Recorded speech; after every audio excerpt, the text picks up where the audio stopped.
कहते हैं कि तुम ऐसी फसल काट रहे हो जिसका फल तुम्हें अच्छा नहीं लगता, तो बेहतर है उस बीज की जांच करो जो आप बो रहे हो। जिंदगी में हम बहुत काम करते हैं मगर फिर भी खुश नहीं रहते, तो ज़रूरत इस बात पर गौर करने की है कि हम काम क्या कर रहे हैं। आज मैं आपको एक ऐसी कहानी सुनाऊंगा जो हमें बताएगी कि खुशियाँ किन कामों से मिलती हैं। एक दिन एक अमीर खातून एक साइकेट्रिस्ट के पास जाती है।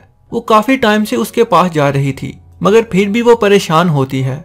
उसकी परेशानी में कमी नहीं आ रही होती।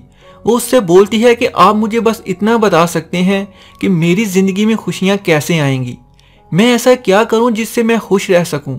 मैं परेशानियों से तंग आ गई हूँ। डॉक्टर उसकी तरफ देखता है और क्लिनिक में काम करने वाली मासी को बुलाता है और उनसे कहता है कि मासी, आप इस अमीर खातून को बताएं कि खुशियाँ कैसे मिलती हैं। फिर डॉक्टर ने अमीर खातून से कहा कि आप इस मासी की बात को गौर से सुने। तब वो मासी इस अमीर खातून को अपनी कहानी सुनाने लगती है। वो उसको बताती है कि उसका शोहर एक शराबी था। नशे की हालत में वो उसे हर रोज मारता था और कोई भी काम नहीं करता था। उसकी वजह से घर के हालात बहुत खराब थे।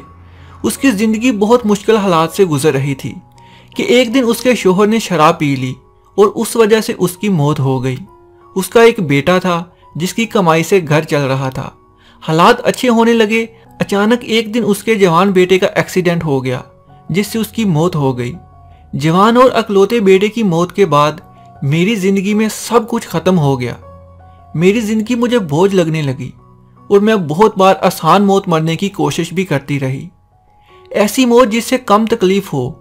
मेरे जीने की सब वजह खत्म हो गई थी और मैं हर वक्त रोती रहती थी।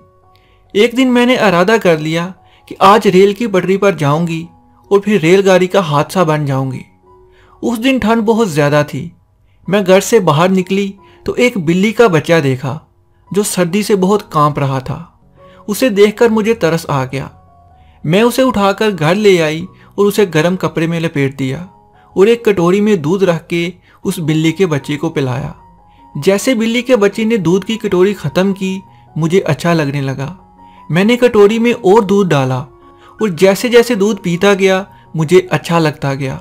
मेरे दिल को सुकून आने लगा और मैंने दिल ही दिल में सोचा कि मुझे इस काम से सुकून मिलने लगा है। मैंने 2-4 दिन बिल्ली के बच्चे की बहुत खिदमत की और मेरी ज़िंदगी में मुझे अच्छा लगना शुरू हो गया। मुझे लगा कि जैसे मुझे दूसरों की मदद करने में सुकून मिल रहा है। मैंने उसके बाद लोगों की मदद करना शुरू कर दी। मैंने बाहर बिल्लियों और कुत्तों को खाना खिलाना शुरू कर दिया। मैंने लोगों के घरों में काम किया और गरीब लोगों के घर में मुफ्त काम भी किया। लोगों के मुश्किल हालात में मदद करना शुरू कर दी। गरीब लोगों के घरों में जब शादी होती तो मैं उनके काम में उनकी मदद करती। मुझे लगा कि दूसरों की ज़रूरत को पूरा करने से मेरे दिल की ज़रूरत पूरी हो रही है। मुझे खिदमत करने से सुकून मिल रहा है। मेरी खिदमत में ज़िंदगी का मकसद पूरा हो रहा है।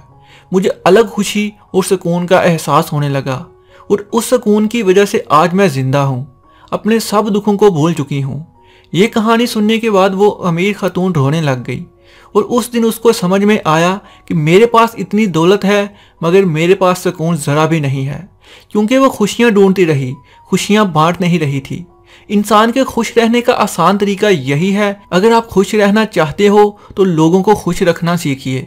मुश्किलात में लोगों की मदद करने से तुम्हारी ज़िंदगी के दुख परेशानियां सब खत्म हो जाएंगी और तुम्हारी ज़िंदगी सुकून से भर जाएगी। वो खतून भी अपने दिल ही दिल में फैसला करती है कि वो अपनी दौलत गरीब लोगों में ज़रूर बांटेगी, जिससे उसका दिल का बोझ हल्का हो जाएगा और जिस सुकून की तलाश में वो भाग रही थी शायद अब उसे सुकून मिल जाए।